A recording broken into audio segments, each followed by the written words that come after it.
دەنگی گەل دەنگی هەر چوار پارچەی کوردستانە.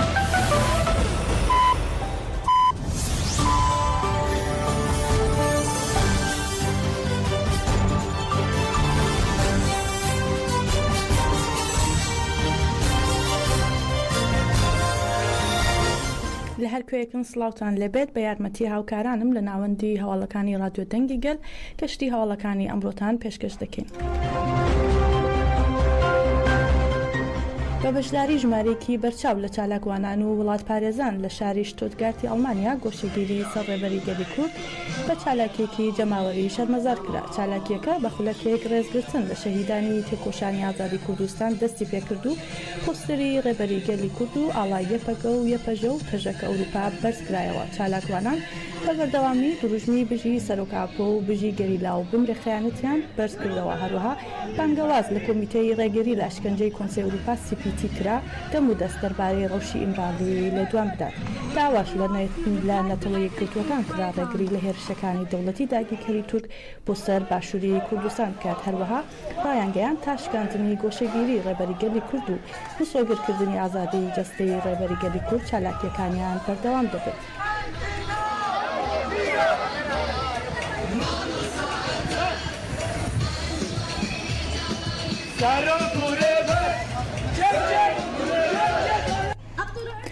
لە لۆزان کوردان و ئازادی خوازان لە 101مین ساڵیادی پەیماننامەی لۆزان لە شاری لۆزان ڕێپێوانێکی جەماوەریان ئەنجامدا و ڕایانگەیان ئەم نکۆڵیە 100 ساڵەیەمان قبول نەکرد و قبوڵی ناکەین. هەروەها لە دژی داگیرکاریەکانی دەوڵەتی تورک بانگەوازیان کرد بۆ مەزنکردنی تێکۆشان بە پێشنگایەتی 36 لایەنی سیاسی و هێزی جیاواز لە نێویاندا یەنەکە و بزوتنەوەی گۆڕان و ئیدارەی خۆبەڕێوەبەری ڕۆژاوا و کەجەدەکە ئەوروپا و تەژەکە ئەوروپا و پەیەدە و پیک پەیامنامەیەک واژوو کرا. جگە لە کوردەکان بەشێر لە ڕێکخراوە و دامەزراوەکانی وڵاتی سوئیسرا و ئازادی خوازانی ئینتەرناسیۆنالیست و دۆستانی کورد پشتگیری لە چالاکیەکە بوون و هەروەها هاوسەرۆکی کەجەدەکە ئەوروپا زوبەیدە زومڕۆت تیشکی خستە سەر تراژێدیەکانی پەیماننامەی لۆزان لە سەرگەلی کورد و ئاماژەی بەوە کرد بناغی هێرشەکانی ئێستای دەوڵەتی داگیرکەری تورک بۆ سەر باشووری کوردستان بۆ پەیماننامەی لۆزان دەگەڕێتەوە. وتی بە تێکۆشان ئەم پەیماننامەیە تێک دەشکێنین، ئەم پەیماننامەیەمان قبول نەکرد و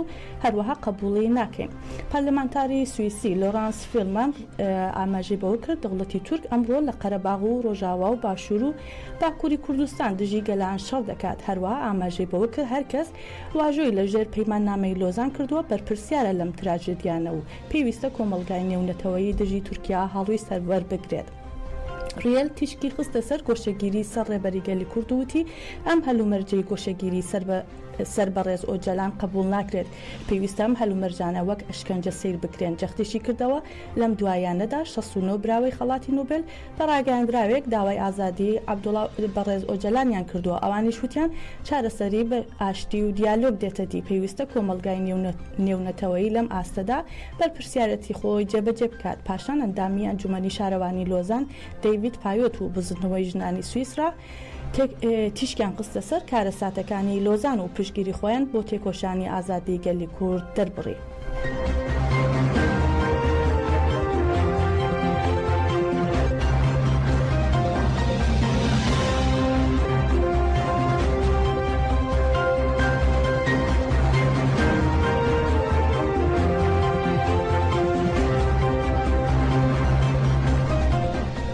مەبەستی شەرمەزارکردنی گۆشەگیری ئیمراڵی و بەدیهێنانی ئازادی جەستەی ڕێبەری گەلی کورد عەبدوڵڵا ئۆجەلان مەجلسی ژنانی بنەماڵی شەهیدانی گەڕەکی شێخ مەقسوودی حەڵەب ڕێپێوانێکیان ئەنجامدا. دانیشتوان لە بەردەم ناوەندی گەنجانی شۆڕشگیری سووریا لە ڕۆژاوای گەڕەکی شێخ مەقسوود کۆبوونەوە و وێنەی ڕێبەری گەلی کورد و ئاڵای مەجلسی بنەماڵی شەهیدان و مەجلسی ژنانیان بەرز کردەوە.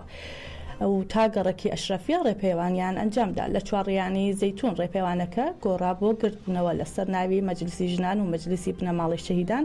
هاوسەرۆکی ماڵی زەدی حەلەب ڕۆشن موسا و ئەندامی مەجلسی ژنانی بنەماڵی شەهیدان ئەواش چاوەش قسەیان کرد و تیشکیان قسە سەرەوەی دەوڵەتی تورک سیاسەتی نکۆڵی و گۆشەگیری درێژە پێدەدات و ناهێڵێت پارێزەران و بنەماڵ لە چاویان بە ڕێبەری گەلی کورد بکەوێت. هەروەها دووپاتیان کردەوە دەوڵەتی تورک بە سەپاندنی سزای دیسیپلین پێوەرو و یاسای نێونەتەوەیەکان پێشل دەکات لە وتارەکانیاندا پرۆژەی نەتەوەیی دیموکراتیکی ڕێبەریگەلی کوردیان وەک کلیلی چارەسەری کێشەکانی هەرێمەکە و جیهان پێناسە کرد و خیانەتی بنەماڵی بارزانی و هەروەها هاوکاری پەدەکەیان بۆ دەوڵەتی تورک لە شەڕی دژی گەریلا لە باشووری کوردستان شەرمەزار کرد.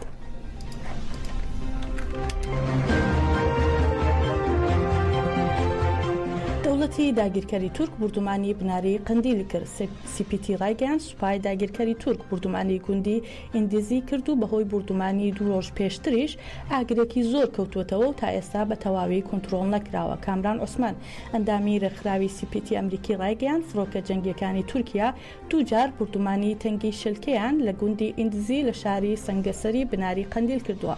هەروەها عوسمان وتی هەر بەهۆی بردومانەکانی سوپای تورکیا لە گوندەکە 2 ڕۆژە ئاگرێکی زۆر لە سنووری گوندەکە کەوتوتەوە و تا نزیکی 15% دارستان و پوش و پاوانی باسکی کۆڵکە بنکەی گۆڕێ سۆخ ڕەزان و هەوای نێڵێ لە سنووری گوندەکە سوتاوە و تا ئێستاش ئاگرەکە بە تەواوی کۆنتترۆل نەکراوە. بەهۆی ئەم بردومانانەوە سەدان داری بەتەمەنی ئەو ناوچەیە سوتاون و پورەی مێشە هەنگی چەند هەنگەوانەیش لە ناوچوون.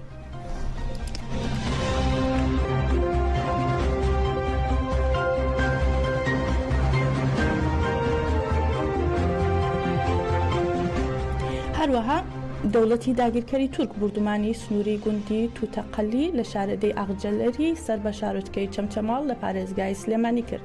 بەهۆی بردومانەکانەوە ئاگر لە پوش و پاوانی سنوورەکە کەوتوتەوە و تا دێت ئاگرەکە زیاتر دەبێت. بەهۆی مەترسی دووبارە بردومانکردنی ناوچەکە تا ئێستا کەس نەچێتەوە شوێنی بردومانەکە و باس لەوەش دەکرێت کە بردومانەکە بە فڕۆکەی بێفڕۆکەوان کرابێت.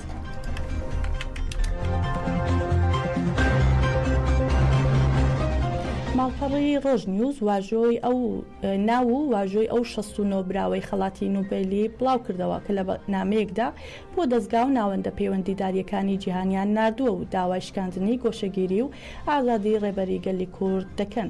لە چەند ڕۆژی ڕابردوودا لە نامەیەکی هاوبەشدا 69 براوەی خەڵاتی نوبێل لە جیهاندا نامەیەکی هاوبەشیان ئاراستەی ئەردوغان و دەستگا و لایەنە پەیوەندیداریەکانی جیهان کرد و داوایان کرد ڕێبەریگەلی کورد ئازاد بکرێت و پرسی کورد بە شێوەیەکی ئاشتیانە چارەسەر بکرێت. دەتوانن سەردانی ماڵپەڕی ڕۆژنویس بکەن بۆ ئاگاداری زیاتر سەبارەت بە وردەکاری ئەم هەواڵە. ڕژیمی ئێران بڕیاری لە سێدارەدانی لە دژی پارێزەرانی مافی مرۆڤ و چالاکوانانی ژنان پەخشان عەزیزی و شەریفە محەممەدی دەرکردووە. لە دژی ئەو بڕیارە و مامەڵەی ڕژیمی ئێران لە دژی ژنانی ڕۆشنبیری کورد ژنانی کامپی پەنابەرانی شەهید ڕۆستەم جوودی لە مەخمور بە پێشەنگایەتی ئەنجومەنی عەشتار گرتبوونەوەیکیان ئەنجامدا. ڕاگەیاندراوی گرتبوونەوەکە لەلایەن یاسەمین ئیشلەک ئەندامی دەستەی بەڕێوەبەری ئەنجومەنی عەشتارەوە خوێندرایەوە. هەروەها جەختیان کردەوە سیاسەت و مامەڵەی ڕژیمی ئێران لە بەرامبەر ژنانی شۆڕشگێڕ و بە تایبەتی ژنانی بزوتنەوەی ئازادی تا دێت تونتر و ڕەندانەتر دەبێت لە کوشتن و گرتن و ئەشکەنجە و لە سێدارەدان. ئێستا زیندانەکانی ئەو ڕژیمە پەڕەن لە ژنی هونەرمەند ڕۆشنبیر شۆڕشگێڕ و چالاکوان کە ڕوبەڕووی ئەشکەنجەی دەرونی و جەستەیی و جنسی دەبنەوە. هەروەها لە ڕاگەیاندراوەکەدا بانگەوازی لە ژنانی ئازادی خواز دەکەن لە بەرامبەر ئەم هێرشانەی ڕژیمی ئێران ڕاپەڕن و تێکۆشان لە دژی کوشتنی ژنان فراوان بکەن. چالاکیەکە بە دروشمی بژی سەرۆک ئاپۆ و ژن ژیان ئازادی کۆتایی هات. دەسەڵاتداریە زڵامساریە 5000 ساڵیە دە هەر عالیدە لەسەر هەبوون ڕۆح بەدەن و تایبەتی چەندە ژنێ تحکومە خۆدا ئاواگیرن. چه د پیواژو دولت بون چه د پیواژو حکومت اسلامی ده اب دشمناتی اخوال همبر جنی هر تن بردام کریه هر روز کودچه ویا بری و رباط جداتری نوع کسیدار اشکنجه تجدید و رواگیرن دست دریجی کورتر دیگه پرگاد دستلادار کو باقل اسلام سردست هاتی آواگیرن درشلات نوین دگاه و بولان ربو یک همون نشانه گناه و در اخلاقی بجنی پناسا کرن اف کریار کمار ایرانی لهمبر جن شورشگر تایبت تفگر آزادی کردستانی داسته که هیچ جورتر دته بکارانین و به کریار تونتر سردچوین چه دبا زینب جلالی ام بگیره حیا زارا جواریشه مرادی جنین اکتیویست و شورشگرن کو به مدرسه سیدار داین را روبرونه هر داوید تیرما 2024 ده جب اکتیویست جنان شریف محمدی و پارێزڤana mafê mirovan Pexşan Ezîzî cezayê sêdarê hate herêkirin. Weke jinên Kurd ku li wargeha Mexmûrê jiyan dikin, bank li kumara sêdarê dikin ku demildest dest ji van kiryarên xwe yên der mirovane berdin, biryare di derbarê hevalên me Şerîfe û Pexşan de baş de bikişîne, dest ji polîtîka xwe dijminane ya li hemberî jinê berde. Li ser vî bingehî em bank li hemû jinên cîhanê dikin ku ji bo xelasiya xweza, jiyan û mirovahiyê dibin paradîgma civaka demokratîk, ekolojîk azadîxwaziya jinê de kom bibin, li hemberî desthilatda zilamên serdest têkoşîna rizgariya jin bi serkeftinên xwecîdar bikin. شێخ مزاحم ئەلحوەید وتەبێژی هۆزەکانی نینەوە سەبارەت بە سیاسەتە دوژمنکارانەکانی دەوڵەتی داگیرکاری تورک و پرۆسەی هێرشی داگیرکاری بۆ سەر هەرێمی کوردستان و عێراق دەڵێ سوپای تورکیا بە تەنها لە عێراقا جێگیر نەبووە بەڵکو چەکدارانی سووریای بە ناوی سوپای ئازاد سوپای نیشتمانی لەگەڵ خۆی هێناون و ئەمانە بوونەتە هێزی باڵادەست لە عێراقدا ئەمەش مەترسیەکی گەورەیە بۆ سەرخاکی عێراق لەلایەکی تریشەوە عەلی مەهدی جێگیری سەرۆکی ناوەندی بەغدا بۆ پەرەپێدانی یاسا و ئابووری و سەرۆکی حیزبی شووعی عێراق دەڵێت دەوڵەتی تورکیا دوژمنی نەتەوەکانە بەتایبەت کوردان کە داوای ئازادی و ئاشتی دەکەن و جەختی کردەوە تورکیا دوژمنی پارتی کرێکارانی کوردستانە دەوڵەتی تورک سوود لە ململانێ ناوخۆیەکانی عێراق وەردەگرێت و هەوڵ دەدا لە ڕێگەی داگیرکاریەکانیەوە زاڵ بێت بەسەر هەموو عێراقدا.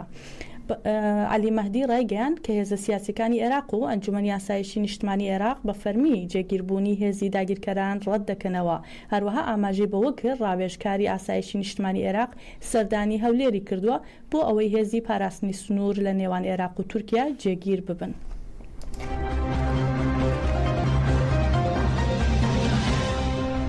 چالاکوانێکی کورد لە یونانەوە زانیاری لەبارەی بێسەر و شوێنبوونی ژمارەیەکی زۆری کۆچبەری کورد لە ئاوی نێوان فەڕەنسا و بریتانیا ئاشکرا دەکات و ڕای دەگەێنێت ژمارەی ئەو کۆچبەرانە 60 کوردە و هیچ زانیاریەکیش لەبارەیانەوە نییە. ڕەنج پشدەری چالاکوانی مافەکانی کۆچبەران لە فەیسبووکی خۆی نووسیوێتی ژمارەیەک کۆچبەری کورد لە کاتژمێر 4 بەرەبەیانی ئەمڕۆ دوای دەرچوونیان لە فەڕەنساوە بۆ بەریتانیا دەنگیان نەماوە و ژمارەیان لە 60 کۆچبەر زیاترە. دەشڵێت کۆچبەرەکان چواری بەیانی دەرچوون لە فەڕەنساوە بۆ بریتانیا بەڵام بەهۆی زۆری کۆچبەرەکانەوە ماوەی 8 کاتژمێرە تا ئێستا نەگەیشتونەتە شوێنی خۆیان بە گوێرەی وتەی کەسوکاریشیان ئەو کۆچبەرانە پێیان ڕاگەیاندون و نامەیەکی دەنگی زۆریان بۆ ناردون و تویانە بە دەوری خۆماندا دەسوڕێنەوە و ناتوانین لەوە زیاتر بڕۆین داوای فریاگوزاریان کردووە. ئاشکرایشی دەکات ڕەنج پشدەری کە تەنها ئەمڕۆ زیاتر لە 6 چوپی کۆچبەران لەلایەن هێزی دەریاوانی فەڕەنسەوە ڕێگریان لێکراوە.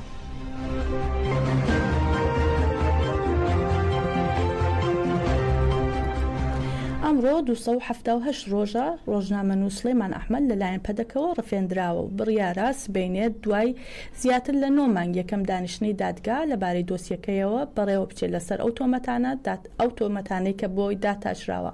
زیاتر لە 9 مانگە ڕۆژنامەنووسی ئاژانسی ڕۆژنیوس سلێمان ئەحمەد لەلایەن هێزێکی چەکداری پەدەکە لە دەروازەی فیخشابورۆ ڕفێندراوە و تا ئێستا بەبێ هیچ تاوانەیەک زیندانی کراوە. هاوکات لەلایەن پەدەکەوە وەک ڕۆژنامە نووسان و چالاکوانانی بادینان تۆمەتێکی داتاشراوی بۆ هەڵبەسراوە. بڕیارە سبەینێت دادگای دوهۆک یەکەم دانیشتنی خۆی لەسەر ئەو تۆمەتانە بەڕێوە ببات. جێئاماژەی سلێمان ئەحمەد بە پێی مادەی 1 لە یاسای ژمارە 21 ساڵی 2023 پارلەمانی هەرێمی کوردستان تۆمەتبار کراوە کە تایبەتە بە تێکدانی ئاسایشی نیشتمانی. ئەوەش ئەو تۆمەتەیە کە ڕۆژنامە نووسان و چالاکوانانی بادینانی پێ سزا دەدرێت.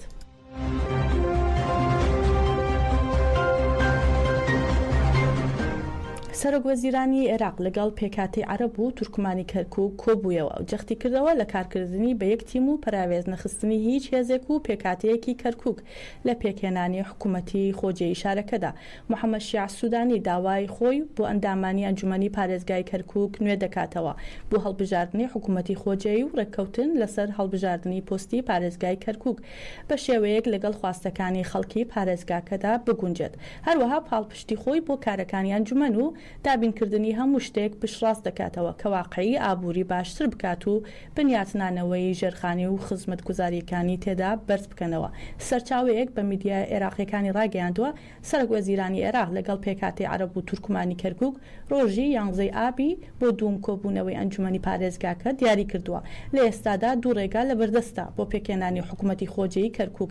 یەکەمیان ڕێککەوتنی لایەنە سیاسیەکان و دووەمیش لە ئەگەری ڕێکنەکەوتنی لایەنەکان سوودانی ڕاستەوخۆ دەستێوەردان دەکات و پارێزگارێک دیاری دەکات بۆ کەرکووک.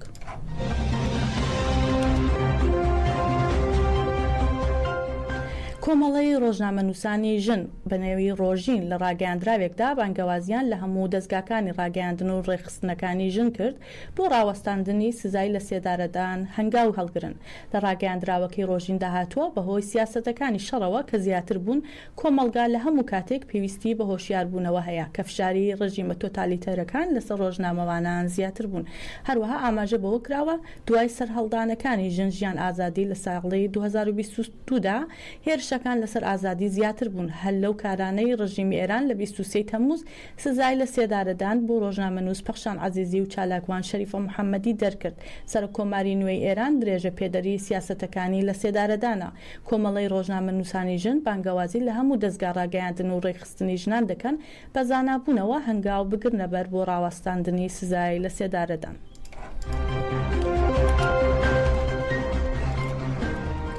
نەجیبە حەمەد ژنێکی تەمەن 67 ساڵە خولیای وەرزش و گەشتی شاخەوانیە. چەندین ساڵە لووتکە و شاخە بەرزەکانی کوردستان دەگەڕێت. بەردەوام ئارەزووی بینین و گەشتی سەختی هەیە بۆ چیا و شاخە بەرزەکان.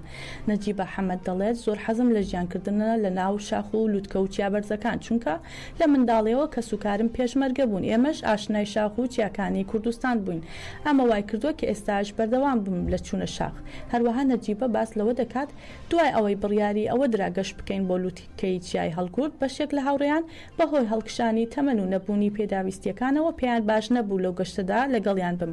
بەڵام وورە و ئیرادەم وای کرد ئەوانەیش بۆ کارە ڕازی بن.